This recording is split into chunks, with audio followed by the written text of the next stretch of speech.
आज हम आपको अध्याय 5 और 6 का कथा का वर्णन करेंगे। राजा पृथ्वी ने नारद से कहा, हे नारद, आप हमें कार्तिक मास के स्नान के बारे में बताया, अब अन्य मासों के बारे में भी बताइए कि कैसे स्नान विधि पूर्वक किया जाए, फिर उद्यापन किया जाए। देवर्षि नारद ने पश्चात कहा कि हे राजन, हम सभी लोग भगवान विष्णु के अंश से पैदा हुए हैं, फिर भी हम आपको ये बात बताते हैं, आप जो है भगवान विष्णु के अंश से पैदा हुए हैं। अश्विन मास के एकादशी से कार्तिक के व्रत करने चाहिए। ब्रह्म मुहूर्त में उठकर हाथ में जल का पात्र लेकर गांव में या तो उत्तर दिशा की ओर जाएं या तो पूर्व दिशा की ओर जाएं। फिर उसके बाद अपने मुख को शुद्ध करना चाहिए, दांतों को और जीभों को बढ़िया से साफ करना चाहिए, सफाई करना चाहिए। जो बिना दातुन किए स्नान करता है उसे इसका पुण्य नहीं मिलता है। दातुन तोड़ते समय कहना चाहिए, हे वनस्पतिये देवता, आप हमें आयु, बुद्धि, तेज, गुणवत्ता, धन, वैभव, बुद्धि, विद्या प्रदान करें। फिर दातुन को तोड़ना चाहिए और फिर मुख को अच्छे से साफ करना चाहिए। तत्पश्चात भली भांति साफ सुथरा होकर नहा स्नान करके और पान फूल जो भी हो सामग्री पूजन की लेकर पहले शिवालय में जाना चाहिए। शिवालय में जाकर सभी देवी देवताओं को याचन करके पूजा पाठ करना चाहिए।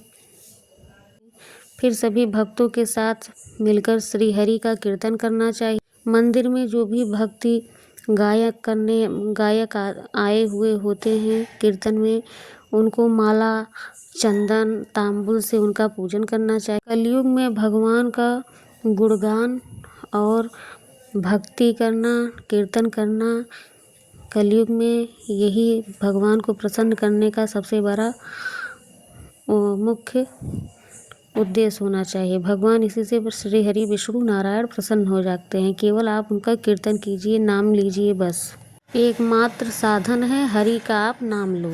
नारद जी एक बार भगवान कहते हैं कि हे राजा पृथ्वी, मैंने एक बार भगवान विष्णु से पूछा कि आप कहाँ निवास करते हैं। तो भगवान विष्णु कहते हैं, हे नारद जी, मैं वैकुंठ या योगियों के ही केवल हृदय में निवास नहीं करता हूँ।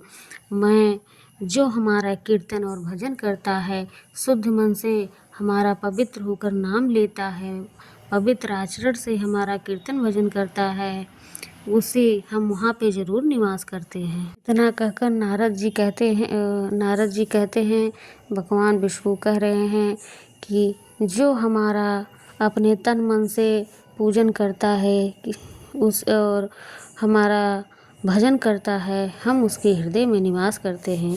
तो हमारा आज ये 5वीं कथा समाप्त होता है। अब 6वीं हम कहने जा रहे हैं, ध्यान से सुनिए। नारद जी कहते हैं स्नान करने के बारे में। उन्होंने कहा कि स्नान जो है जलाशय में कार्तिक के महीने में अवश्य करें, और पानी अगर ठंडा हो तो उसका जो है फल पानी में स्नान करने वालों से 10 गुना फल ज़्यादा मिलता है।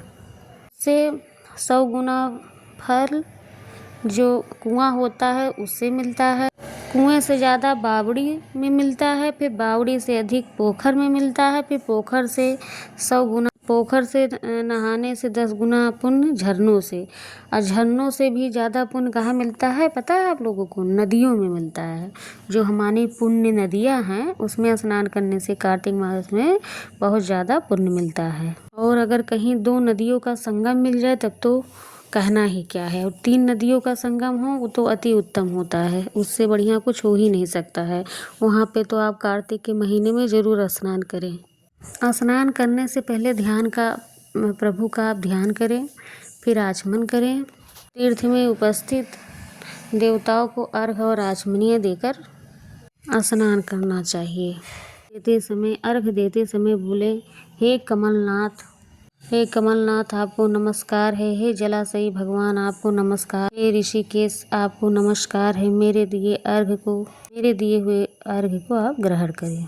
हे जनार्दन, हे देवेश, आपको प्रसन्न करने हेतु कार्तिक मास में विधि विधान से स्नान कर रहा हूँ। आपकी कृपा से मेरे सभी पापों का नाश हो।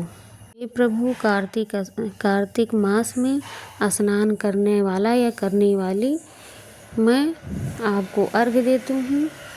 आप राधिका रानी के साथ ये ग्रहण करें। प्रार्थना करना चाहिए, हे सुरेश्वर, ना मैं मंत्र जानता हूँ ना क्रिया जानता हूँ, मैं भक्ति से हीन हूँ। मैंने जो भी आपकी पूजा की है आप उसे पूरा करें। इसी प्रार्थना करके साष्टांग प्रणाम करके भगवान का कीर्तन करना चाहिए। उसके बाद में श्री हरि की कथा सुनना चाहिए और प्रसाद ग्रहण करना चाहिए। श्री हरि नारायण।